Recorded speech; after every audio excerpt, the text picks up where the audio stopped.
the National Broadcasting Company presents Joel McCrea in Tales of the Texas Rangers. From Hollywood, another authentic reenactment of a case transcribed from the files of the Texas Rangers.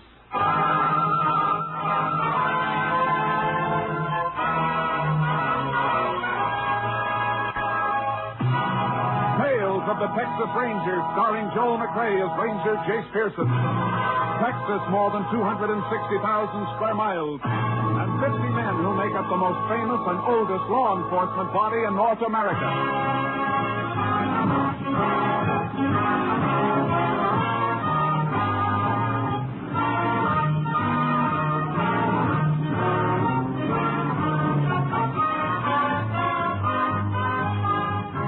Now, from the files of the Texas Rangers come these stories based on fact. Only names, dates, and places are fictitious for obvious reasons. The events themselves are a matter of record.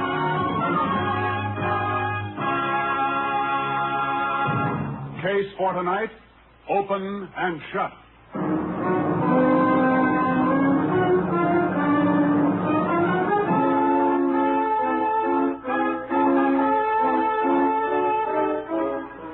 It is 1:37 a.m., September 9th, 1945.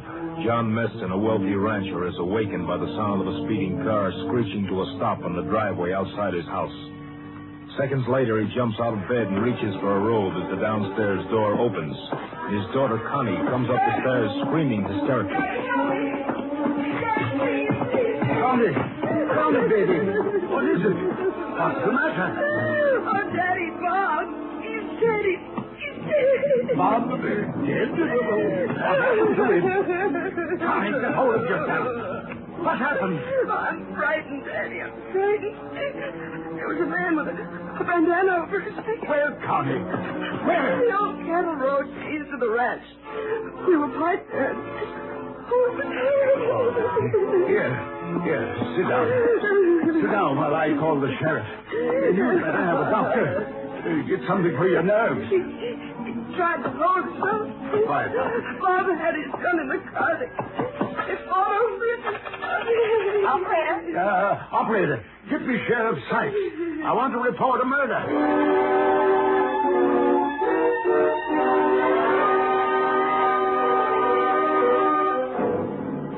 Connie Meston was in no condition to be questioned, and Sheriff Sykes had only an incoherent story to follow. He called the Texas Rangers. Ranger Jace Pearson was assigned to the case. He arrived at the Meston Ranch shortly before dawn. Might as well wait here in the library, Ranger. The doctor's still in with the girl. She's had a mighty bad shock. Does he tell you where it happened, Sheriff? Yeah, the old cattle road east of the ranch. I got some men riding out there now. They'll call us as soon as they find the body. That girl isn't going to be able to talk real soon. We better get out with your men. Oh, here's the girl's father. Sorry to keep you waiting, Sheriff. How are you, Mr. Meston? You got here, Ranger. Can we talk to your daughter now, Mr. Meston? I'm afraid not. Doctor's put her to sleep. Says she must have absolute rest for a few hours. There's no point in our waiting then, Sheriff. We can come back later. I'm sorry, but that'd be best. I'll walk out with you. What's the best way to get to that cattle road? Drive into town, then around the highway. Be shorter to cut across the ranch on horses. You got yours in your trailer. Maybe Mr. Meston will lend me one. Take your pick of the stable, Sheriff. Couldn't we drive across the range? No, you've got a ravine to cross and a stream to ford. What time did your daughter get home, Mr. Meston? Just a minute before I called the sheriff. Little after 1:30. I'd only been in bed about an hour. Locked up about 12:30 and turned in. Is this the car she came home in? Yeah, Bob Brady's car. I heard her drive up, then I heard her crying. Came in and tore up the stairs to my bedroom. I'm afraid it's going to take a long time to get over this. Don't let anybody touch this car until I can get a fingerprint man to go over it. Killer may have left his mark someplace. I'll see it ain't touched. Well, I'll go get me a horse in the stable, Ranger. How well did your daughter know Brady? Well, they went around together for a spell, but this date last night was the first they'd had in a long time. Brady worked for me. Doing what? Accountant. Handled all the ranch business. Got an office in one wing of the house. I see. I'll radio for a fingerprint man to come down from our lab while the sheriff's getting his horse. Want me to ride with you for any reason? No. Better do whatever you can to bring your daughter around so we can talk to her. We'll be back later.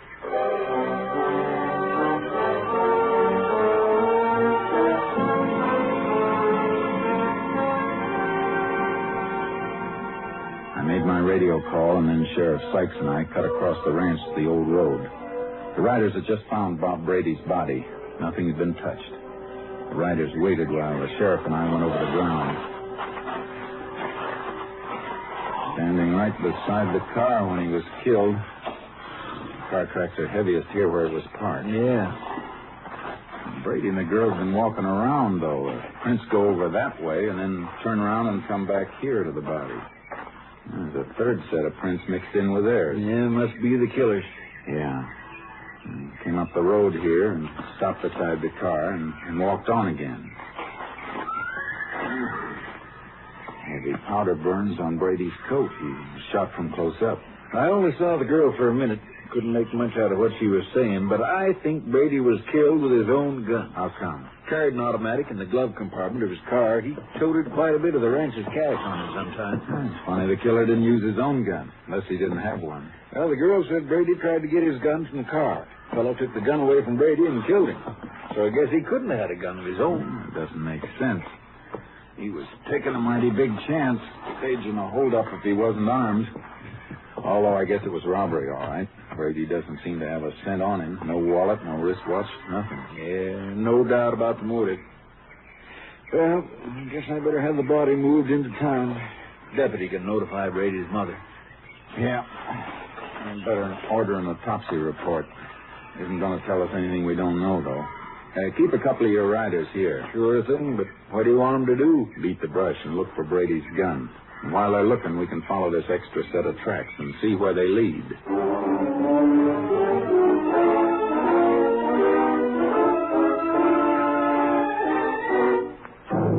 I expected to follow the marks of a man who didn't want to be followed. The usual erratic trail a killer leaves when he's trying to throw off pursuit. But this trail led straight as an arrow. Hey, whoever he is, he sure didn't cover his tracks very well. No, unless he's headed for some spot where he knows his trail will be lost. Wait a minute. Whoa, boy. Whoa. What is it? Trouble may start here. Yeah, turned off the road into the fields. The ground's worn that way, though. It's a path that's been used before. Come on.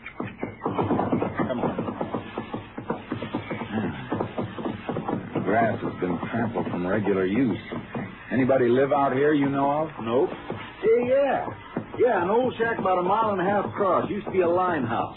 Owner rented to a Mexican. We better have a talk with him. We can move a little faster, but keep your eye out for those tracks as we go. Yeah.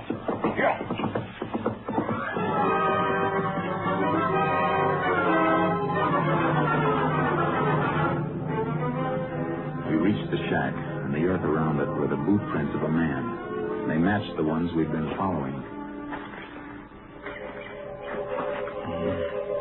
He's in there, all right, Ranger. Yeah. He may still have that gun with him. He was up late. Could still be asleep. Come on. We'll see. There he is. Still in bed. Quiet. Take a look at these boots. Right beside his bunk. Bent nail in the heel of one of them. Yeah, the march we've been following, all right. He's our boy. All right, you. Wake up. Who's that? Come on, get up. Chris, what have I done? Why'd you come here? What's your name? Jose Morales, senor. Where were you last night? What? I walked into town. Anybody see you there? Sí, senor. The man in the package store. I stopped there to buy a bottle of wine. There's the bottle on the table. What time did you leave town, Morales? It was almost midnight, I think. And you walked home, too? Sí, senor, sí. But why are you asking all these questions? I don't know it. How long does it take you to walk back here? Hour, maybe more. I don't have a watch, senor. Are you sure you don't have a watch now? Yes, I never owned one. How about a gun? I don't have a gun. How did you come when you came home? Well, I don't remember, senor. I just walked. Well, you better remember. You came up the cattle road. We followed your boot tracks. Were you alone all the time? Sí, alone. You didn't see a car parked on the cattle road? Sí, senor. Sí. There is man and girl there. They will remember that they see me there. What's that? Hold it, Sheriff. Go ahead, Morales. When did they see you? On the way home, I passed by the car. I think maybe the car is broke down. So I took a look inside, but there's nobody there. Uh-huh. And then I walk a little further. I meet a man and girl. I asked them, is something wrong with the car? Go ahead. Well, they told me no. So I just come away. Senor, if you can find them, they will remember. They can tell you I was there. This man's walking himself right into the electric chair, Jace. Yeah, too easy. You better get dressed, Morales. You're coming with us. But why, senor? What have I done? You'll find out later. Just get dressed. Let's plumb this shack, Sheriff. See if we can find that gun.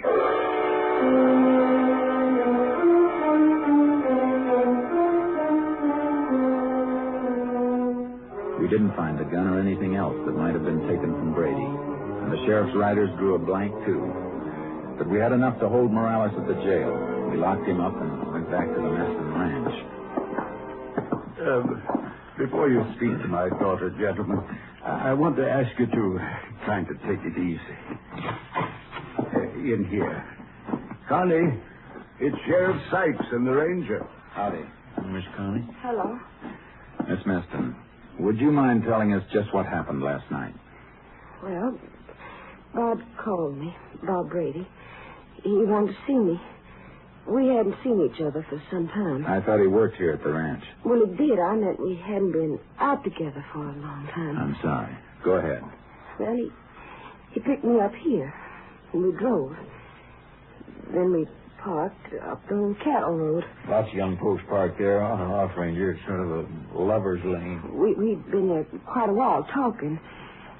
See, Bob was going to be married next month to a girl named Mildred Peterson. She's a school teacher, Ranger. I see. Go ahead, Miss Meston. Well, he asked me if I wouldn't change my mind and make up with him before he got married, and it was too late. Mm-hmm. I told him we weren't right for each other. He'd be happier with somebody else, and then, well, all of a sudden a man came up to the car. It was dark, and he had a bandana over his face. Go on. He held us up and made us get out of the car. You have a gun? I'm not sure. I was frightened. He had something in his hand. He took Bob's wallet and his watch, and then he told us to stay right where we were. Didn't he take anything from you? Well, yes. Yes, he took my purse. And then what happened? Well, all of a sudden, Bob made a dash for the car. He got his gun from the glove compartment, but the man was right after him. They fought. The man got the gun away from Bob, and he shot Bob and ran away. Gentlemen, if you don't mind, Just I another think that... second, Mr. Meston. Miss Meston, what were you wearing? Well, just a plain blue taffeta dress. It's right there on the chair. After that, you took Brady's car and drove back here, and your father called the sheriff, is that right? Yes, sir. Driving back from there, you had to come through town. Why didn't you stop and get to a phone? I was frightened. I couldn't think. I wanted to get home. You should be able to understand that, Ranger. After all, Sure, Mr. Meston. Just checking.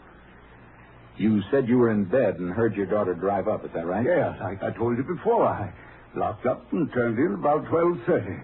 Connie come home about an hour later. Came in and right up to your bedroom, is that right? Yes. Why? Just getting the picture. All right, Sheriff.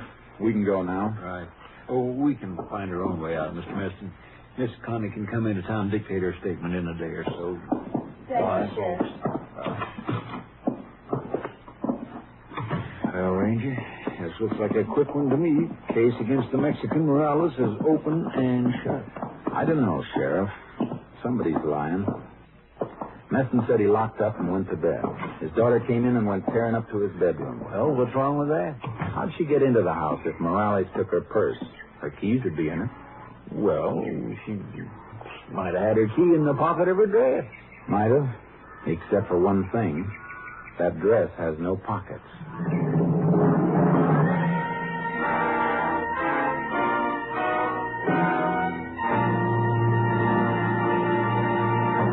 In just a moment, we will continue with Tales of the Texas Rangers, starring Joel McCrea as Ranger Jace Pearson. This month, the National Broadcasting Company celebrates 25 years of bringing you the best radio programs.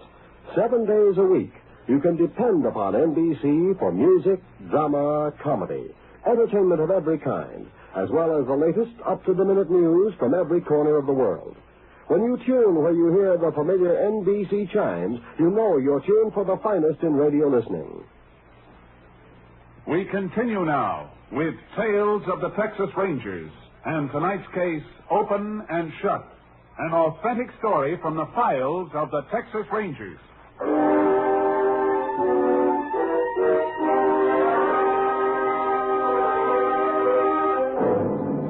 I checked on Morales' story as best I could. He had been in town, and he had bought a bottle of wine to take home with him the night of the murder. But when I got back to the jail, the sheriff had evidence piling up against the Mexican. Your fingerprint clue dropped off copies of prints they found on Brady's car. Uh-huh. These prints were found only on the door of the car. Now, compare them with these. Yeah, same man, all right. Matching set of the prints I rolled off Morales when we brought him in. He must have done it. Maybe, but I'm not convinced. I'll see you later. Here, where are you going, Ranger? To see Brady's mother and the girl he was going to marry.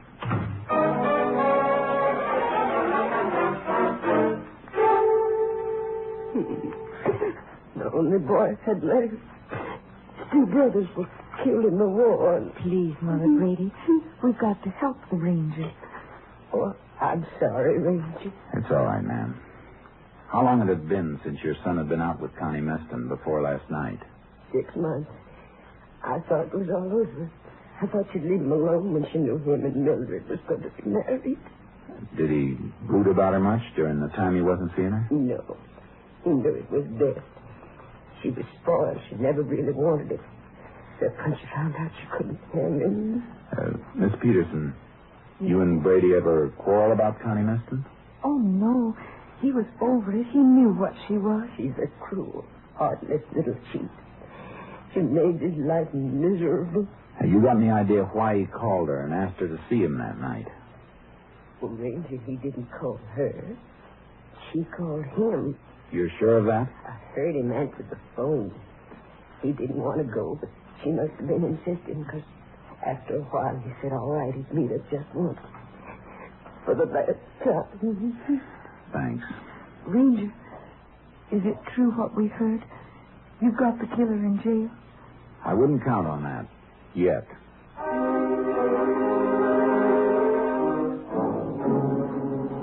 I went back to the jail and questioned Morales again.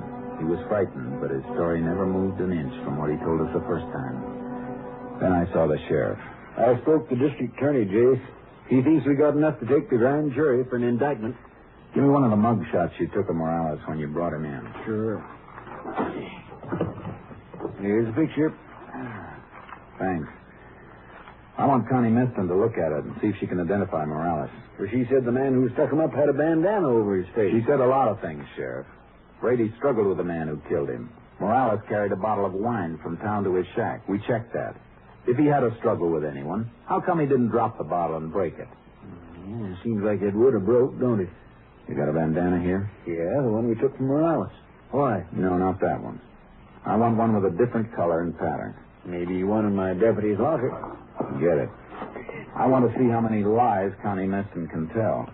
I won't be satisfied with the case against Morales until we find Brady's gun and the things that were supposed to be stolen.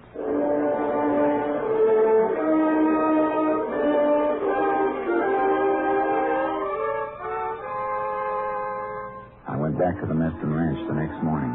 Connie Meston was taking Brady's death hard. As hard as a rock. She wasn't at the ranch house. She was near the corral, training a jumper to take a fence. All right, right, come on, boy, now. Let's go. Come on. Oh. Now. Back again. Come on. Come on. Come on, I said. Well, I'll teach you to balk. When I want you to jump, you'll jump. Come on. Take it easy with that horse. Oh. Ranger. I didn't see you coming. Glad to see you've recovered from your shock. Well, I had to find something to occupy my mind. Thought I'd work my horses. Got them entered in the show at El Paso next Sunday. It'd be nice if the horse lives that long, the way you use that whip. It happens to be my horse.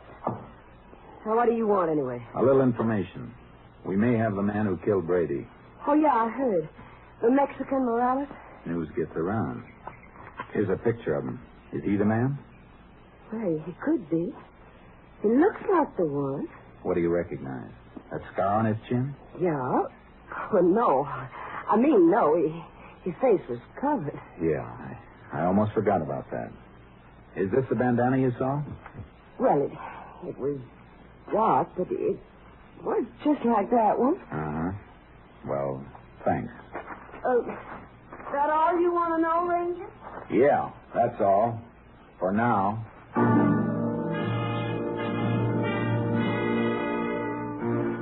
I saw Connie Meston's father as I was leaving the ranch. He seemed pale and shaky seeing me there. I was certain that Connie Meston was lying all the way. The sheriff dropped a bombshell in my lap when I got back to the jail. He was running for his car when I drove up. Hey, Sheriff! Sheriff, where you going? Oh, I'm glad you got here. I was just heading for Morales' place. You want to come along, I reckon. Why? What's out there? I think we're going to find the gun and the stuff he stole. Look, here. Just got this in the mail. It was posted last night in the Mexican section. The note was printed in Spanish on yellow paper. It said, "Look in cattle tank near Morales' house." That was all. Reckon Morales trusted a friend who decided to double-cross him? We better get out there.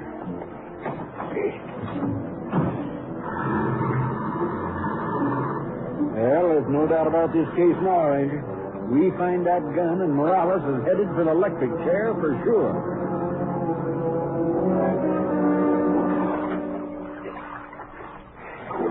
Hey, here's something else. What'd you find? The watch. Brady's wristwatch. Good. Well, this is all of it.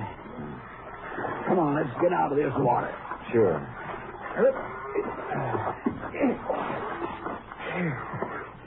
Nice haul. The gun, the girl's purse, Brady's wallet, and wristwatch are right on Morales' doorstep. That's the end of this case. No, it isn't. Oh, now, Jay. Look at these things, Sheriff. Look at the muzzle of this gun. It's clogged solid with dirt, packed tight. Well, always some mud in the bottom of a cattle tank. Yeah, but this is mud. It's packed earth, and it's packed so tight it didn't dissolve in the water. Yeah. Say, that is funny. Sheriff, this gun was buried someplace after it was fired. Buried and then dug up again and thrown into this cattle tank. Say, you're right. Traces of dirt packed into the holes of the watch band, too. And in the wallet. Sure. But look at this purse. The purse wasn't buried, or the same dirt would be jammed in a metal frame. Connie Meston's keys. She had them when she ran home after Brady was shot. She brought the purse with her to plant with the stuff she dug up after she knew Morales was under suspicion. You mean she killed Brady, buried the evidence before she went home to make it look like robbery? Yeah, because the real motive was jealousy. You hold Morales another 24 hours. That'll be long enough to get what we need. Then Connie Meston can take his place. But you got no proof on her. I'll send that anonymous note through to the handwriting division at our lab. They can get a sample of Connie Meston's writing from horse show registration blanks at El Paso for comparison. Yes, but will that help, Ranger? After all, the note is printed, and it's in Spanish. There'll still be similarity in letter formations. Besides, registration blanks usually ask for printed information on breeding and identification. If Connie Meston wrote that note, Lab will know it.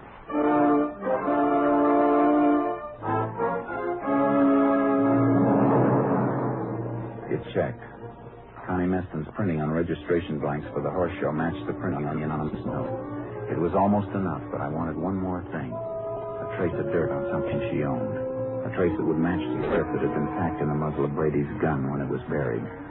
I drove out to the Meston Ranch and found Connie in the stables. Mind if I come in? Oh, you here again? What do you want this time? Thought you might like to know we found Brady's gun. Anonymous note told us where it was. Cattle tank out at Morales' place. You got a good case then. No, Morales didn't put the gun in the tank. How do you know? Because the gun and the other things had been buried. They were dug up again and thrown in the tank. Well, maybe he decided to change the hiding place. While we were holding him in jail? No, it's not likely. Morales didn't kill Brady. Do you know who did? Not for sure, but we'll find out. Whoever dug those things up must have carried them in something while they were taking them to the cattle tank. Some dirt was jammed in the muzzle of the gun. We find out what it was carried in, clothing maybe, somebody's pocket. We can match the dirt in our lab. I see. That's very interesting. I thought you'd think so. Well, I guess I better be getting back to town.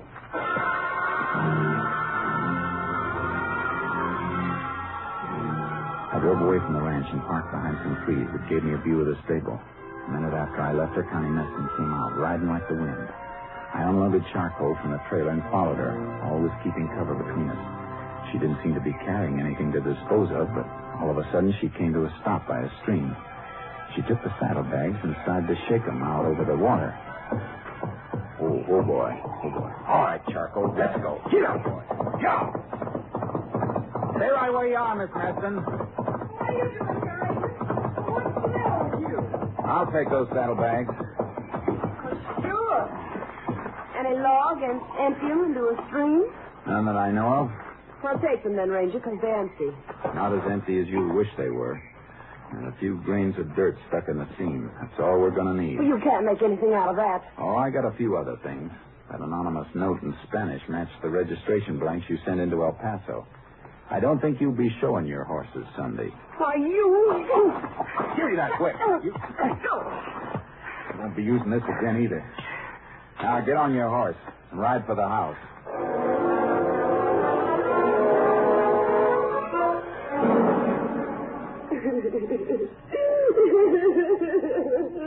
I'm taking her in, Mr. Meston. I got an idea you started to suspect she was lying the same time I did. She's not lying, Ranger. She didn't know nothing about it. I did it. I shot Brady. I'm sorry, but that won't work either. I got her pinned down all the way. Daddy, help. Oh, give me some money. Well, what kind of a father are you if you can't help me? Shut up! Oh, you hit me. Yes. I should have started 20 years ago, before I let you get to be what you are. Maybe I'm not legally guilty, Ranger, but I'm guilty of raising her the way I did. Too bad you didn't think of it sooner. All right, Connie. Let's get into town.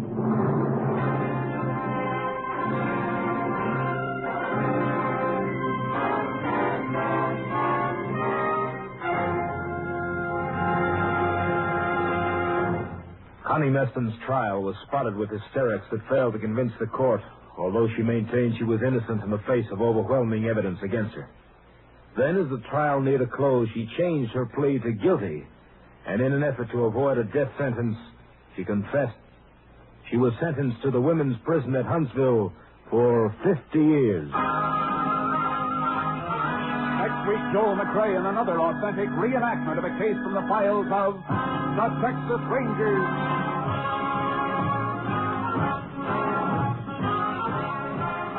Joel McCrea is currently seen starring in the Universal International Technicolor production Cattle Drive. The cast included Tony Barrett, Joan Banks, Francis X. Bushman, Farley Bear, and Vivi Janis. Technical advisor was Captain M.P. Lone Wolf Gonzalez of the Texas Rangers. This story was transcribed and adapted by Joel Murcott, and the program was produced and directed by Stacy Keith. Hal Gibney speaking. It's the Silver Jubilee on NBC. Next, it's The Big Show, with stars including Sophie Tucker, June Valley, Jerry Lester, Ann Sheridan, Morton Downey, and your charming hostess, Tallulah Bankhead. Then enjoy mirth and music with Phil Harris and Alice Faye. Later, Theater Guild on the Air presents Age of Innocence, co-starring Claudette Colbert and MacDonald Carey. And for pictures of your favorite NBC stars, buy the current NBC Silver Jubilee issue of Radio TV Mirror magazine. Next, it's The Big Show. All this and Tallulah 2 on NBC.